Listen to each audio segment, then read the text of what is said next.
গণ-অভ্যুত্থানের পর সমন্বয়কদের অনেক চেঞ্জ এসেছে, লাইফস্টাইল চেঞ্জ এসেছে, পোশাক-আশাকে পরিবর্তন এসেছে, দামি ফোন ইউজ করতেছে।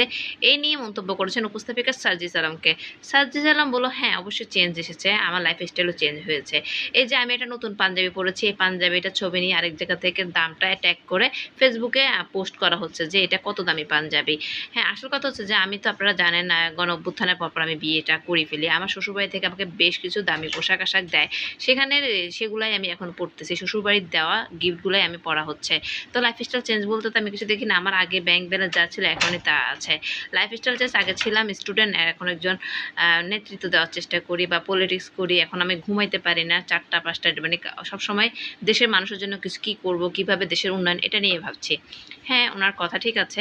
উনার পোশাক-আশাক নিয়ে বিতর্ক তেমন একটা হচ্ছে না। কারণ সার্জিস আলম কিন্তু আপনারা দেখবেন যখনই ছাত্র আন্দোলন হচ্ছে, যখনই কিন্তু মানে দেশের পরিস্থিতি অনেক খারাপ, তখন কিন্তু মিডিয়ার সামনে সার্জিস আর হাসনাতকে দেখা গিয়েছে। সেখানে কিন্তু এত ঝামেলার মধ্যেও কিন্তু হাসনাত কিন্তু টিপটপই ছিল, পরিপাটি ছিল। সে পোশাকটা কত দামি পরেছে সেটা দেখার না, কিন্তু তার ড্রেসিং সেন্স অনেক ভালো ছিল। এজন্য হয়তো সার্জিস আলমের ড্রেসিং সেন্স নিয়ে বা ড্রেস আপ নিয়ে তেমন কেউ মন্তব্য করতে পারছে না। অন্যান্য সমন্বয়কদের কিন্তু ড্রেস আপ অনেক বেশি চেঞ্জ হয়েছে, যেখানে আসিফ মাহমুদকে দেখা যাচ্ছে, হাসনাত আব্দুল্লাহকেও দেখা যাচ্ছে, অনেক সমন্বয়কদেরকে দেখা যাচ্ছে তাদের দামি দামি পোশাক আশাক পরতেছে, দৃষ্টিকটু লাগতেছে। সেখানে কিন্তু সার্জিস আলমকে এতটাও দৃষ্টিকটু লাগছে না।